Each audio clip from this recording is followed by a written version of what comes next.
Selon les Nations Unies, la Turquie est confrontée aujourd'hui à l'une des plus graves crises humanitaires des dernières années. Nous avons joint notre correspondant Bora Bayraktar qui se trouve à Suruç, à la frontière turco-syrienne. Bora, quelle est la situation à la frontière? Que vous racontent les réfugiés?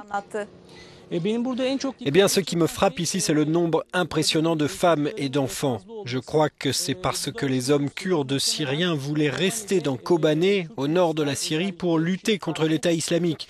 Lorsque nous avons parlé à quelques Kurdes qui sont passés en Turquie, ils nous ont dit qu'ils pensaient à leur pays, à leurs amis là-bas.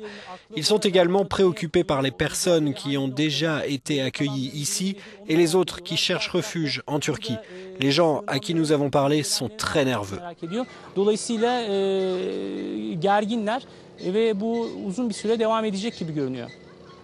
Les États-Unis ont frappé certains objectifs à Raqqa au nord de la Syrie. Pensez-vous que cette opération aura un impact sur l'afflux de réfugiés vers la Turquie? Alors il ne faut pas s'attendre à un afflux de réfugiés uniquement en raison de l'opération armée dans la région. Cette région est plus proche de l'Irak que de la Turquie.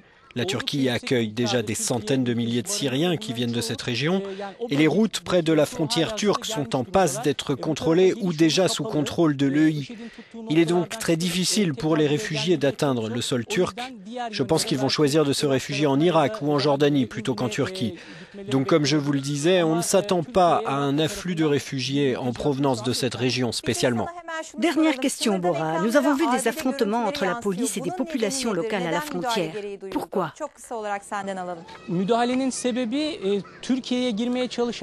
En fait, la police turque, qui n'est pas intervenue contre ceux qui viennent de Syrie, eh bien, a décidé d'empêcher les Kurdes qui sont déjà en Turquie et qui veulent se rendre en Syrie pour combattre les djihadistes, eh bien, elle a décidé de les empêcher de passer la frontière.